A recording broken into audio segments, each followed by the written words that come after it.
Being a Christian is not easy. God may ask you to sacrifice things you love, and you may find yourself in situations where you feel singled out because of your beliefs. Christianity is so incredibly counter to culture that I only see these moments as increasing in the future. Having times of Christian peace is actually uncommon when you look back at the many Christians who were singled out and killed for standing up for truth.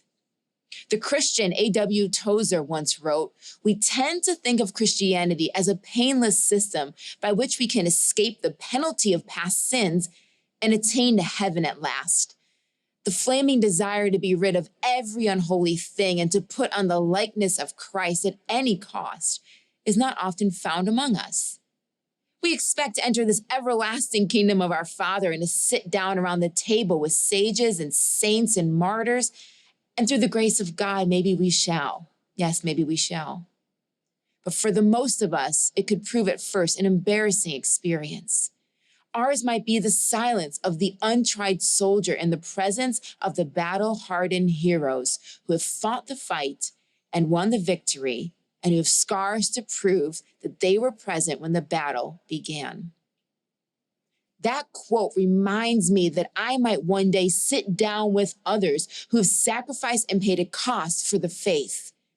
That brings me security that I can experience discomfort here. What I'm experiencing is not unique. It is just me doing what so many Christians before me have done. Being branded as strong in my opinions may be the suffering I experience now. Now, as a single person, you may be wondering where you fit in when it comes to issues such as relationships. How can you engage with others and rejoice over the birth of their children, while at the same time you're longing for children of your own? Or maybe holidays are not as joyful for you because you don't have someone to celebrate it with that you wish you had. I remember somebody once told me that it's better to not be married and wish you were than to be married and wish you weren't. I think a side effect of singleness is that it causes you to be so focused on what you don't have that you miss the things happening around you today. Yes, I know that it can be sad to hear of another young person finding love when your experience with a man was not loving. And what I don't want to do is tell you that you should not feel those things. It's okay to feel the emotions that you feel. It's not a sin to hurt or to be sad. It's okay to be honest with yourself about those things that bring you sadness and joy. What we don't want to do as singles is allow those feelings to cause us to feel insecure or incomplete.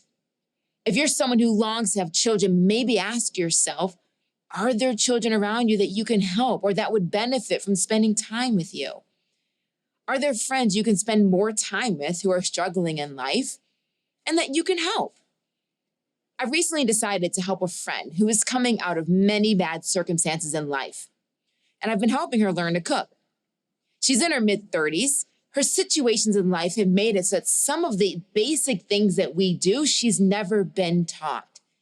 Since I'm single and have extra time, I'm able to invest in her both with cooking and in teaching her about the Bible.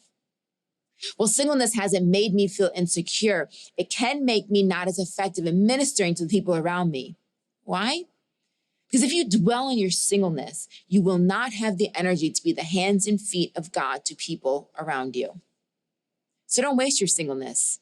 We do not know if God will change our circumstances, but we know that He has us here now. So make sure you're living today, because you do not know what tomorrow will bring.